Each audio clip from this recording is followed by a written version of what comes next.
Ողջույն, եթերում հարցազրույցն է, զրուցակիցս նոր ուժ կուսակցության պատգամավորի թեկնածու Հակոբ Կարապետյանն է։ Բարև ձեզ։ Բարև ձեզ։ Շնորհակալ եմ պարոն Կարապետյան հրավերը ընդունելու համար։ Ես շնորհակալ եմ։ Գրեթե ավարտին է մոտենում քարոզարշավը նախընտրական, ոնց է ձեզ մոտ ընթանում այն, գոհ եք արդյոք։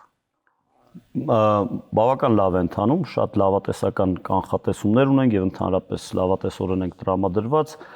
Մենք նոր ուժ կուսակցությունը գիտեք, որ Երևանի նախկին քաղաքապետ Հայկ Մարությանի շուրջ նրա քաղաքապետության շրջանում նրա հետ աշխատած թիմի այսօր նրա գլխավորած Երևանի ավականու խմբակցության անդամներն են հավաքված այս կուսակցությունում եւ մենք այս շաբաթների ընթացքում նախ ապացուցում ենք, որ 26-րդ ներողություն 21-րդ դարը 2026 թվականը իր տեխնոլոգիաներով արդեն մարդկանց գիտակցություններում նստած է եւ կարելի է առանց մեծ գովազդային միջոցներ ծախսելու, առանց ահռելի գումարներ ծախսելու, չգիտեմ, բաներների վրա կամ պաստառների վրա մենք կարողանում ենք սոցիալական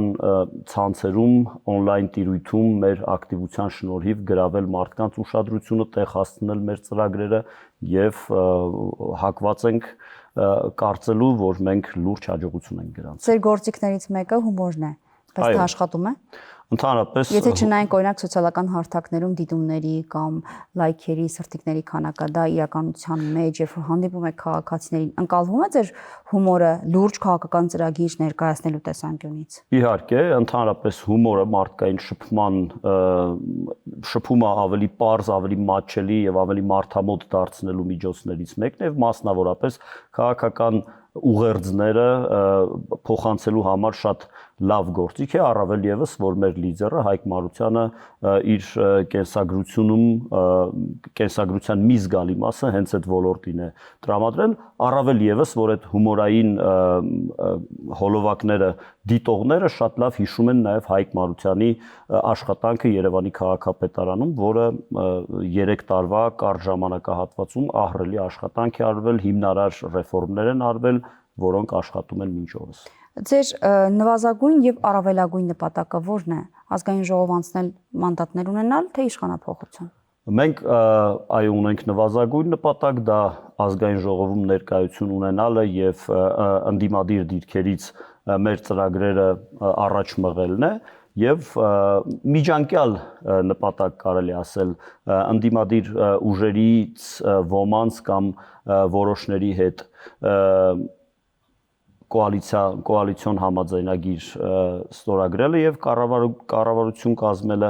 եւ ի վերջո նաեւ գլխավորել այդ կոալիցիոն կառավարությունը։ Որ սցենարն է ամենից հավանականը ձեր կարծիքով։ Կարծում եմ 3-ն էլ ինչ որ առումով հավանական են։ Հիմա կոնֆիգուրացիան այնպիսին է, քաղաքական ուժերի դասավորություններն այնպիսին են, որ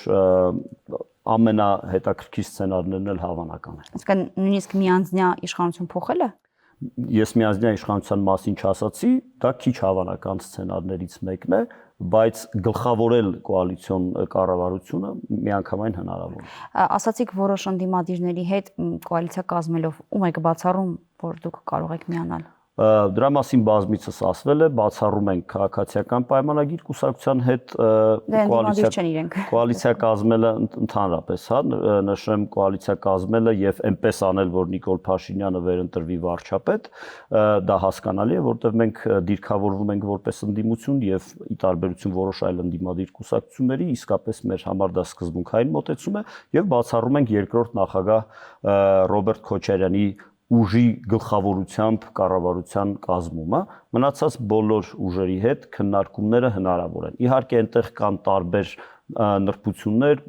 խոչընդոտ հանդիսացող շատ հանգամանքներ, բայց սկզբունքորեն բացառել այս պահին չենք կարող։ Դուք առաջարկում եք եվրոպականացումը որպես արտաքին քաղաքականության գերակայություն, սա ինչ է նշանակում։ Սա արժեքների, ինստիտուտների թե ուղղակի քաղաքական հայտարարությունների մասին է։ Դա նախ եւ առաջ մեր արժեքային հիմքն է։ Մեր որպես կուսակցություն մենք եվրոպական տիպի սոցիալ-դեմոկրատական կուսակցություն ենք եւ հենց այդ տիպի, եթե ուսումնասիրենք հիմնականում հյուսիսային Եվրոպայի, սկանդինավյան երկրներ, Գերմանիա, Նիդերլանդներ, այնտեղի քաղաքական համակարգը այդ տիպի սոցիալ-դեմոկրատիա ենք մենք դավանում, ինչը նշանակում է ազատ շուկայական հարաբերություններ, ազատ տնտեսություն եւ խոսքի ազատության ոլորտում սահմանափակումների մինիմալիզացում, միևնույն ժամանակ պետության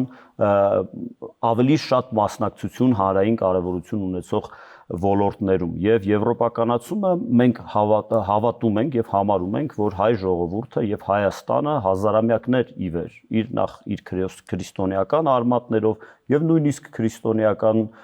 դարաշրջանից առաջ եվրոպական աշխարհի մաս է եղել եւ շարունակում է մնալ մեր կենցաղով, մեր ինքնության շատ բաղադրիչներով մենք եվրոպացի ենք եւ պետք է ուղղակի վերադառնալ տուն։ Դրա համար պետք է նախ ներսում կարգավորենք իրավիճակը, մեր ստանդարտները տնտեսության ոլորտում, դատական, դատաիրավական ոլորտում բարեփոխում եւ այլ մի շարք ոլորտերում բարեփոխումներ անենք, ունիֆիկացնենք ստանդարտները եւ օրենսդրությունը, համապատասխանեցնենք եվրոպականին եւ զուգահեռ նաեւ արտաքին քաղաքականության մեջ տանենք Եվրոպայի հետ ինտեգրման կուրս, ընդհուպ մինչև Եվրոպայի միության անդամակցություն։ Դուք ոնց եք պատկերացնում այդ հնարավորությունը Եվրոպական միության անդամակցությունը։ Դա միանգամայն հնարավոր է, իհարկե հաշվի առնելով ռիսկերը։ Կառավարման 5 տարում դուք դա պատկերացնում եք։ Դա կառավարման 5 տարում, տեսեք, եթե ինչ որ երկար ճանապարհ ես գնում, ամենաերկար ճանապարհները սկսվում են առաջին քայլից։ Եթե դու առաջին քայլը չանես, քո ուզած տեղը չես հասնի։ Եվ ինչքան շուտ անես այդ առաջին քայլը եւ ինչքան վճռական քայլ անես, այնքան ավելի մեծ է հավանականությունը, որ դուք ինչ եք առաջարկում։ Դուք առաջարկում եք, որ մեր արժեքները ուղղակի մենք եվրոպականացնենք, թե առաջարկում եք քաղաքական առումով ձեր կառավարման տարիներին գնալ դեպի Եվրամիություն եւ հասնել մինչև վերջ։ Տեսեք, մենք համեմատենք այսօրվա գործող կառավարության գործունեությանը, կառավարության ղեկավարը կամ կառավարության թիմը մի քանի տարի առաջ ասում էր, որ ինքը Ռուսաստանի լավագույն գործընկերն է եւ նաեւ քայլերով էր ցույց տալիս Սիրիա զինված ուժեր էր, բանակային ստորաբաժանումներ էր ուղարկում եւ այլն եւ այլն։ Այսօր էլ բառացիորեն 1 կամ 2 օր առաջ կառավարության ղեկավարը պարոն Փաշինյանը ասում է, որ ինքը Եվրասիական տնտեսական միության բացառիկ լիդերներից է եւ ինքը կողմ է Եվրասիական տնտեսական միության։ Միևնույն ժամանակ խոսում են եվրոպական միության հետ ինտեգրացիոն process-ներից, ինչը մեր կարծիքով օպորտունիստական, այսինքն պատեհապաշտական բնույթ է կրում, որոշակիորեն հասարակության տարբեր խավերի ձայները իր կողմը գրավելու։ Սակայն մենք կարծում ենք, որ նման գործելավոճով մենք մի կողմից սրում ենք ավելորդ տեղը հարաբերությունները եվրասիական մեր պարտներների հետ, մյուս կողմից ուրեմն կասկած ենք հարուցում եվրոպական միության մեր գործընկերների մոտ, թե որքանով են իսկապես անկեղծ եւ ուրեմն հիմնավորված մեր մղումները եվրոպականացման։ Մենք կարծում ենք, որ աներկբայորեն պետք է ասել, որ մեր ճանապարհը տանում է դեպի Եվրոպա եւ միևնույն ժամանակ փորձել առավելագույնս մեղմել այն ռիսկերը, որոնք կարող են առաջանալ այս անցման ընթացքում։ Եթե ձեր ճանապարհը աներկբա դեպի Եվրամիություն է գնում, դուք այդ դեպքում չեք սրի Ռուսաստանի հետ հարաբերությունները։ Ռուսաստանի հետ հարաբերությունները սրվել են արդեն գործող կառավարության անհետևողական եւ վայրիվերո քայլերի արդյունքում։ Չէ, բայց դուք առաջարկում եք եվրոպականացում, ասում եք, որ այդ ճանապարհը աներկբա է, բայց միևնույն ժամանակ ասում եք պիտի ռիսկերը չեզոքացնենք, բայց այս դեպքում դուք ավելի չեք սրել Ռուսաստանի հետ հարաբերությունները։ Անշուշտ մենք այս գործող իշխանությունը դեռ չի հասել Եվրոպա, ուզում է, բայց չի հասել, արդեն Ռուսաստանից որոշակի նույնիսկ բավականին կոշտ արձագանքներ կան եւ հայտարարություններ եւ գործողությունների տեսքով, բա ձեր բարագային ոնց եք դուք կառավարել այդ ռիսկը։ Մենք կարծում ենք, որ այդ գործողությունները խիստ ժամանակավոր եւ կոնյունկտուրային բնույթ են կրում։ Անշուշտ մենք պատկերացնում ենք Հայաստանի աշխարհագրական դիրքը եւ աշխարհաքաղաքական ուրեմն իրողությունները, մենք գիտակցում ենք, որ Ռուսաստանը եւ Եվրոպական միությունը ներկայումս գտնվում են առճակատման սուր փուլում, բայց մենք նաեւ լավ գիտենք պատմությունը եւ գիտենք, որ արճակատումներին կամ հակամարտություններին հաջորդում են երկխոսության փուլը եւ կոնվերգենցիայի փուլը եւ համագործակցության փուլը։ Բայց եթե պարոն Հակոբյան, այդ համագործակցության փուլը չլինի առաջիկա 5 տարում, որի համար դուք խոստում եք տալիս քաղաքացիներին, այդ դեպքում ինչ եք անելու։ Ձեր խոստումից եք հետ կանգնելու, թե այնպես եք անելու, որ այդ արճակատումը վերանա Եվրոպայի եւ Ռուսաստանի միջեւ։ Շատ լավ հարց տվեցիք, շնորհակալություն Տիկին Դանիելյան, որովհետեւ նաեւ դրանով է տարբերվում մեր ուժը նույն գործող կառավարությունից, որը երբ, չգիտեմ, 18 կամ 20 թվականներին ասում է, որ Արցախը Հայաստան է կամ մենք մինչև վերջ պայքարելու ենք եւ պատրաստ ենք զոհվել հանուն Արցախի, բայց դրանից հետո արդեն նաեւ այս տաղավարում խորշում են Արցախ բառը արտասանելուց եւ ընդհանրապես մերժում են Արցախի ինքնորոշման իրավունքը ի սկզբանե, համարելով դա պատմական սխալ։ Մենք տարբերվում ենք այդպիսի մոտեցումից նրանով, որ մենք դավանում ենք այս արժեքներին, մենք մեր ծրագրի հիմքում դնում ենք այս նպատակը եւ եթե հանկարծ իրողությունները այնպես ստացվեն, որ մեր նպատակները չիրագործվեն, մենք նույնիսկ 5 տարի չենք սպասի, մենք կզիջենք մեր տեղը կառավարման ուրիշ կուսակցությամբ։ Դրա օրինակն էլ կա, օրինակ 2016 թվականին բրիտանական կառավարությունը Դեվիդ Կեմերոնի գլխավորությամբ, որը բավական հաջողակ կառավարություն էր, սակայն Brexit-ի հարցը, այսինքն Բրիտանիան Եվրամիությունից դուրս գա թե մնա, այդ հարցը դրվեց հանրաքվեի, Դեվիդ Կեմերոնի կառավարությունը Եվրոպայի հետ մնալու կողմնակից էր, բայց հանրաքվեն որոշեց, որ պետք է Բրիտանիան դուրս գա Եվրամիությունից եւ Դեվիդ Կեմերոնը որպես ազնիվ քաղաքական գործիչ հրաժարական տվեց եւ իր կառավարությունով գնաց։ Այսպիսի նաեւ արժեքներն են, որ խոսում են մեր եվրոպական ինքնության մասին։ Ոչ թե եթե այսօր Ռուսաստանի հետ է պետք բարեկամություն անել, հրճակենք Ռուսաստան, վաղը Եվրոպայի հետ, որպեսզի կարողանանք պահել մեր աթոռները կառավարության։ Ուղիղ հարց տամ, պարոն Կարապետյան, արդյոք ձեր ասացից ես կարող եմ եզրակացություն անել, որ դուք Հայաստանի համար արտաքին քաղաքական վեկտորի փոփոխություն եք պատկերացնում, եթե կառավարումը ձեր ձեռքում լինի կամ ասենք կոալիցիոն կառավարության մեջ լինի։ Տեսեք, Հայաստանի Հանրապետությունը իր ստեղծման անկախության վերանվաճման օրից ի վեր եվրոինտեգրացիայի ուղով է գնում։ Մի քիչ դանդաղ, մի քիչ արագ, երբեմն եղել են հետընթացներ, բայց մենք 90-ականների կեսերից եվրոպական կառույցներին ինտեգրացիա, սկզբից Եվրոպայի խորհուրդ, հետո այլ եւ այլ պայմանագրային բազա է ձևավորվել մեր միջև, ընդհանուր մինչև 13 թվականին արդեն մոտենում էինք ասոցիացման համաձայնագրին։ Մենք ցանկացած մեր գործողություն չի լինելու արկածախնդիր, լինելու է հաշվարկված, ռիսկերը հաշվարկված եւ հնարավորի սահմաններում։ Որն է հնարավորի սահմանը եւ որն է գնահատում արկածախնդրություն դուք։ Մենք կարծում ենք, որ Եվրոպայի եւ Ռուսաստանի միջև այս սուր արճակատումը հավերժական լինել չի կարող եւ այդ թվում նաեւ Ռուսաստանում կամ որևէ երկրում ռեժիմները հավերժական չեն լինում, փոխվում է իրավիճակը, փոխվում են մոտեցումները։ Մենք մեր ռազմավարությունը մշակում ենք ոչ թե առաջիկա 1 կամ նույնիսկ 5 տարվա համար, այլ ավելի երկարաժամկետ։ Դուք 5 տարվա ժամկետով եք մանդատ ստանալու։ Եվ մենք նշաձող ենք սահմանում, որին ձգտելու ենք։ Նշաձողը արտաքին քաղաքական վեկտորի փոփոխությունն է, թե ոչ դեպի Եվրոպա, դեպի արևմուտք։ Ներողություն, նախընթաց իմ ասածը հենց նշանակում էր այն, որ մենք վեկտոր չենք փոխում, այլ շարունակում ենք վեկտորը եվրոինտեգրացիայի, որը մեր պետականության հիմքում է դրված եղել, եւ շարունակում ենք եւ ավելի ինտենսիֆիկացնում ենք եւ ներքին քաղաքականության մեջ եւ արտաքին։ Դե հիմա դա չի անում գործող իշխանությունը։ Ինչու մարդիկ պիտի ընտրեն ձեզ, եթե տեսնում են, որ դեպի Եվրամիություն կամ եվրոպական ինտեգրացիոն ճանապարհով գնում է գործող իշխանությունը։ Տարբեր քայլերով վիզաների ազատականացումը, տարբեր քաղաքական հայտարարություններն ու օգնությունները, որոնք ստանում ենք, ինչու պիտի քաղաքացին ընտրի ձեզ, եթե ոչ այս իշխանությանը, այն պատճառը, որ իրենք ավելի շատ հնարավորություններ ունեն իրականացնելու այն խոստումները, որոնք տալիս են, քան օրինակ դուք, որ ուժի տեսանկյունից, քաղաքական ուժի տեսանկյունից գուցե իր դիրքերը ավելի շատ է զիջում։ Տեսեք, նախ ցանկացած իշխանություն է դառնում ընտրողների քվեի շնորհիվ, հա։ Այսօրվա իշխանությունն էր 10 տարի առաջ, այսօրվա կառավարող կուսակցությունը 10 տարի առաջ շատ քչերին հայտնի մի քաղաքական միավոր էր, ի տարբերություն մեր քաղաքական ուժի, որը բավական հայտնի է եւ բավական նաեւ իր ստեղծման օրվանից ի վեր ներկայացվածություն ունի Հայաստանի քաղաքական դաշտում։ Մենք Երևանի ավականում ամենամեծ ընդդիմադիր խմբակցությունը ունենք եւ այլն եւ այլն եւ այլն։ Դուք հարցնում եք, թե որն է տարբերությունը ԿՊ-ի, ես արդեն ասացի, եւս մեկ անգամ փորձեմ ուրիշ ասպեկտով ասեմ։ Ուրեմն խոսքը հետևողականության եւ արժեքային հիմքի մասին է։ Մենք կարծում ենք, որ քաղաքացիական պայմանագիրը եւ Նիկոլ Փաշինյանը եվրոինտեգրացիան դրոշակ է դարձրել վերջին 1-1.5 տարվա ընթացքում, համարելով, որ դա կարող է ընտրություններին նրանց օգուտ բերել։ Մի քանի տարի առաջ նրանք կարծում էին, որ Ռուսաստանի հետ հարաբերությունների խորացումն կարող է ավելի շատ օգուտ բերել էլեկտորալ կամ այլ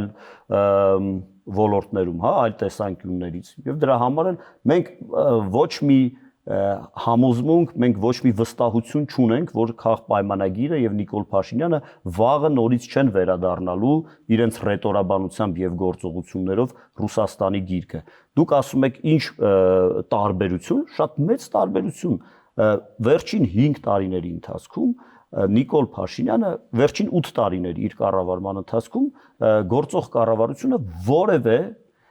գործուն քայլ չի արել Ռուսաստանի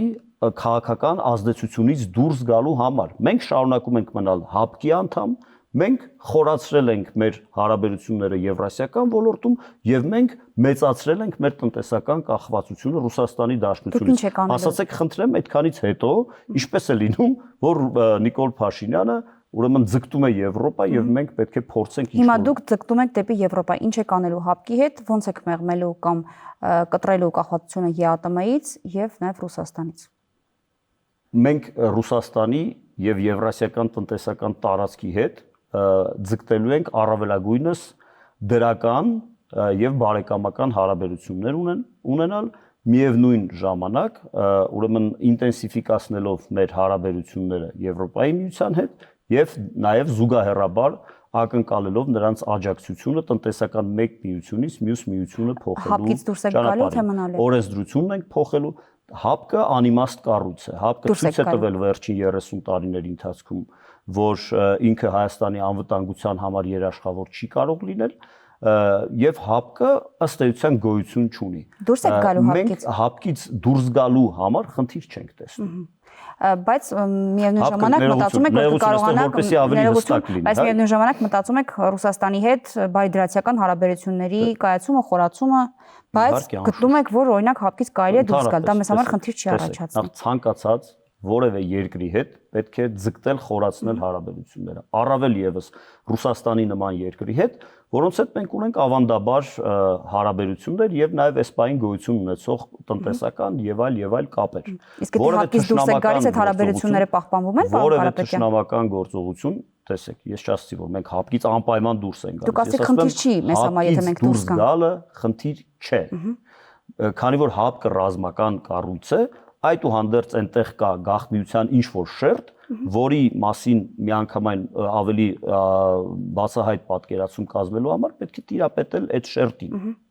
Համենայն դեպս մենք կարծում ենք, որ ՀԱՊԿ-ում մնալը իմաստ չունի։ Բայց միևնույն ժամանակ ասում եք, տեսեք, իշխանությունը մնացել է ՀԱՊԿ-ում, իշխանությունը կախված է Եվրասիական տնտեսական միությունից եւ այլն, հետեւաբար այս եվրոպական ճանապարհով գնալը ուղղակի դրոշակ է ընտրություններում որոշակի ձայներ հավաքելու համար։ Լավ։ Արցախի հարցում կամ Հայաստանի անվտանգության հարցում ձեր մոտեցումները որոնք են։ Ես ողջունում եմ ձեր բառամթերքի ընտրությունը այս հարցում։ Խնդրեմ կրկնեք հարցը, եթե կարելի։ Դուք ինչ եք առաջարկում Հայաստանի անվտանգության մասով։ Ուրեմն մենք թերևս միակ ընդդիմադիր կուսակցությունն ենք, որը օգոստոսի 25 թվականի օգոստոսի 8-ից հետո դրական կերպով նշել է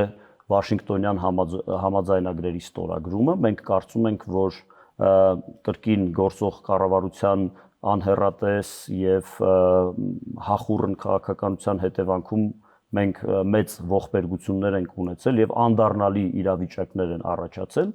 եւ կարծում ենք, որ 25 թվականի օգոստոսի դրությամբ եւ այսօրվա դրությամբ մեր ամերիկացի եւ ընդհանրապես արևմտյան գործընկերների ջանքերի շնորհիվ նաեւ մեծապես ստորագրված համաձայնագրերը պետք է շարունակություն ունենան, պետք է ստորագրվեն եւ պետք է այդ հիմքի վրա կառուցել հարաբերությունները նախ Ադրբեջանի հետ եւ նաեւ տարածաշրջանի այլ երկրների հետ ազատականացնել կոմունիկացիաները եւ փորձել առավելագույնը ներդնել ուրեմն բարիդրացիական հարաբերություններ ստեղծելու համար։ Մենք իհարկե գիտակցում ենք այստեղի ունեցած բանակցությունների Ադրբեջան-Հայաստան ստորագրված կամ նախաստորագրված փաստաթղթերի կամ համաձայնությունների մասով եւ դրա հիմքով եք շարունակելու։ Եթե չեք հրաժարվում դրանցից։ Հայաստանի Հանրապետությունը պետք է կատարի իր միջազգային պարտավորությունները։ Հայաստանի Հանրապետությունը պետք է հրաժարվի արկածախնդիր քաղաքականությունից։ Մենք հիշում ենք, որ 2018 թվականին Թավշյա հեղափոխությունից հետո վարչապետ Փաշինյանը հայտարարեց, որ արտաքին քաղաքականությունը սկսում է իր զրոյական կետից։ Մենք դա համարում ենք արկածախնդրություն, մենք դա համարում ենք հանցագործ անփութություն եւ մենք բնականաբար չենք դավանում այդ մոտեցումը։ Մենք պետք է շարունակենք պետության քաղաքականությունը պետք է շարունակական լինի, իհարկե կառավարությունները փոխվում են, դետալներ են փոխվում, մոտեցումներ են փոխվում, բայց հիմնարար փաստաթղթերը ներողություն լատինական ասացված կա pacta sunt servanda պայմանագրերը պետք է կատարվեն։ Պարոն Կարապետյան, այդ դեպքում ինչի քաղաքացիների նույն հարցին պիտի կամ ձեզ պիտի տան ձայն այն դեպքում, երբ որ գործող կառավարության սկսած գործը կարող են իրենք էլ ավարտել։ Ինչու այլ ուժի տան ձայն, որ գան իրենք շարունակեն այն գործը, որը սկսել է գործող կառավարությունը, ու իրենք դա համարում են իրենց լավագույն ձեռքբերումը, դուք էլ ասում եք, որ պետության պարտավորությունները պիտի շարունակեք։ Դուք զրոյական կետով չեք սկսել։ Կառավարությունը իր ձեռքբերումը, իր լավագույն ձեռքբերումը համարում է այնպիսի պայմանագրի ստորագրումը, որի հետևանքով Արցախի ժողովրդի անկախտելի իրավունքը, ինքնորոշման իրավունքը ուրեմն անտեսվում է եւ դա արվել է նաեւ ինչպես ասացի կառավարության գործուն ջանքերի շնորհիվ կամ անկարողության շնորհիվ մենք դուրս ենք գալիս իրողություններից։ Մենք ստեղծված իրողությունների պայմաններում արկածախնդրություն ենք համարում, լուրջ չենք համարում խոսել այն դիրքերից, ինչպիսի դիրքերից մենք կարող ենք խոսել 2020 թվականի սեպտեմբերի 26-ին։ Հա, ստացվեց շարունակելու եք։ Մենք դուրս ենք գալիս իրողություններից, այո, եւ մենք շարունակում ենք Հայաստանի Հանրապետության վերցված պարտավորությունները, իսկ տարբերությունը հետեւյալն է։ Նիկոլ Փաշինյանը մեր մոտ համոզմունք կա եւ փաստերով ապացուցվող համոզմունք կա, որ Նիկոլ Փաշինյանը իր ուրեմն իշխանությունը պահելու ձգտման մեջ պատրաստ է Ադրբեջանին զիջել ամեն ինչ եւ առանց նախապայմանների։ Մենք մերժում ենք այդ գործելավոճը, մենք նաեւ առանցքային տարբերություններից մեկը մերժում ենք այս նախաստորագրված պայմանագիրը ստորագրելու եւ վավերացնելու համար որևէ առաջ քաշված նախապայման, մասնավորապես եւ հիմնականում սահմանադրության փոփոխությունը։ Մենք չենք կարծում, որ Հայաստանի Հանրապետության սահմանադրության փոփոխությունը պետք է Հայաստանի եւ Ադրբեջանի միջև հարաբերությունների կարգավորման նախապայման լինի։ Լավ, պարոն Կարապետյան, մի քանի այլ հարցեր անդրադառնանք ձեր ծրագրային դրույթներից եւ ավարտենք հարկային բեռի թեթևացում եք դուք խոստանում, բայց ես ոնց հասկանում նաեւ միևնույն ժամանակ դուք բավականին տարբեր ծրագրեր ունեք, բազմազավակ տանիքների արտոնությունների մասին եք խոսում եք սոցիալական բնակարանաշինության բնակ ֆոնդի թարմացման մասին, անվճար բարձրագույն կրթություն եք խոստանում, բայց եթե դուք հարկային բեռի թեթևացում եք խոստանում եւ այսքան ծրագրեր, դուք ո՞նց եք սա իրականացնելու։ Դուք մեր ծրագրի, շնորհակալ եմ հարցի համար, դուք մեր ծրագրի սեղմագիրն եք կարդացել, որտեղ այսպես լոզունգների ոճով կարճ ձևակերպումներով գրված է հարկային բեռի թեթևացումը մասնավորապես նշանակում է վերադարձ շրջանառության հարկի 5% ռեժիմին, ներկայումս 10% է եւ մենք նաեւ բարձրացնում ենք շրջանառության հարկի ռեժիմով աշխատելու շեմը մինչև 200 միլիոն դրամ։ Սա փոքր եւ մասամբ միջին բիզնեսին է վերաբերում հիմնականում եւ այստեղ հարկային բեռի թեթևացումը ամենևին չի նշանակում հարկային մուտքերի կրճատում։ Հակառակը մենք կարծում ենք, որ հարկային բեռի թեթևացումով մենք խրախուսում ենք այդ սեգմենտի տնտեսվարողներին ավելի շատ բարիք ստեղծել եւ չթաքցնել նաեւ, այսինքն մենք զրկում ենք նրանց այդ մոտիվացիայից, որ նրանք թաքցնեն, որովհետեւ հիմա շատերը իրենց շրջանառությունը թաքցնում են կամ զսպում են ինչ որ ձևերով, որպեսզի ավելացված արժեքի ԱՀ ռեժիմի տակ չընկնեն, հա։ Նրանք կարող են շարունակել աշխատել այդ ռեժիմով, բարիք ստեղծել, հարկ վճարել, ինչը ուրեմն կոմպենսացնում է այն մտավախությունները, որոնց մասին դուք խոսեցիք, այսինքն այստեղ մուտքերի կրճատման մասին խոսք չի գնում։ Ինչ վերաբերում է ահռելի գումարներ են հարկավոր, որպեսզի դուք բարձրագույն ահռելի գումարներ են ձեր կառավարությանը հարկավոր լինելու, որ դուք բարձրագույն կրթությունն անվճար դարձնեք, որ դուք պիտի ասեք։ Ես պատկերացնում եմ, որ դա բավական մեծ ծավալի գումար է լինելու բյուջեի վրա, եթե այսօր բյուջեն կարողանար միգուցե դա ապահովել։ Կամ բազմազավակ ընտանիքների արտոնությունների մասով դուք պիտի ասեք, որտեղից եք այդ ֆինանսները բերելու։ Նախ բազմազավակ ընտանիքներին տրվող արտոնությունների մասին կարող եք ասել նաև ինչ արտոնություն եք դուք։ Մենք կարծում ենք, որ օրինակ կառավարությունը հիմա միանվագ գումարներ է վճարում երրորդ եւ հաջորդ երեխայի համար, մենք ավելացնում ենք, դա կտրուկ ավելացնում ենք այդ միանվագ նպաստը, երրորդ եւ յուրաքանչյուր հաջորդ երեխայի համար առաջարկում ենք 5 միլիոն դրամ նպաստ, ինչը մեր համոզմամբ իսկապես խթան կարող է հանդիսանալ երիտասարդ ընտանիքների համար իրենց ընտանիքի ուրեմն աճը պլանավորելու հարցում, որովհետեւ ուրիշ բան է, երբ դու 500,000 դրամ ես տալիս որպես նպաստ, որը իհարկե վատ չէ, լավ է, բայց ինքը կյանքը երկարաժամկետ հեռանկարով փոխել չի կարող։ Ուրիշ բան, որ դու 5 միլիոն դրամ ես տալիս։ Բացի դրանից մենք նաև առաջարկում ենք։ Ինչու պարոն Կարապետյան, երրորդ եւ չորրորդ երեխային 5 միլիոն։ Հիմա ներկայում գործում է յուրաքանչյուր առաջին, երկրորդ, երրորդ եւ բոլոր երեխաների համար գործում է 500,000 դրամը, որովհետեւ վերջին փոփոխությունն այդպես էր, եւ երրորդ եւ հաջորդ երեխաների համար եւս 6 տարի 50,000-ական դրամներ պիտի ստանային։ Հիմա եթե դուք առաջարկում եք երրորդ, չորրորդին 5 միլիոն, ճիշտ է։ Երրորդից սկսյալ։ Երրորդ, չորրորդ, 5-րդ երեխայի պլանավորման դեպքում դուք առաջարկում եք 5 միլիոն։ Առաջին երկու երեխայի դեպքում ոնց հասկանում եմ թողնում եք 500,000 դրամը։ Ինչու՞։ Այսինքն ինչ տարբերություն այդ ահռելի տարածության հենց տարբերությունն է, որ երկու երեխա ունեցող երիտասարդ ընտանիքը ավելի մոտիվացված լինի երրորդ երեխան ունենալու համար, որտեղ մենք ձեզ հետ միասին կարծում եմ կամ մեր ընտանիքներում կամ մեր շրջապատի ընտանիքներում ունենք այնպիսի մարդիկ, որոնք կուզեին երրորդ երեխան ունենալ, բայց մի քիչ վախենում են, որ կկարողանան ծախսերը բանալ։ Մենք եթե իդեպ դուք շատ լավ դետալ նշեցիք, այդ հաջորդ տարիներին ամսական նպաստները, որ գումարում ենք իրար, դա ըստ էության մոտավորապես գալիս է այն գումարը, որը մենք ենք առաջարկում, այդ միանվագ 5 միլիոնը, բայց միանվագ ես դետալների մեջ չխորանամ, այդ միանվագ 5 միլիոն դրամ վճարելով դու միանգամից խթան ես տալիս, որ ինքը ունենա այդ երեխան։ Իսկ արդեն հաջորդ, այսինքն խտացնում ես այդ նպատը, որը իր կյանքի համար, իր ընտանիքի հետագա, բացի դրանից մենք նաև բնակարան ձեռք բերելու համար։ Ներողություն, ես մասով մի հարց էր, իսկ հաշվարկ ունեք, թե դա բյուջեի վրա որքան է արժանանալու։ Դա բյուջեի համար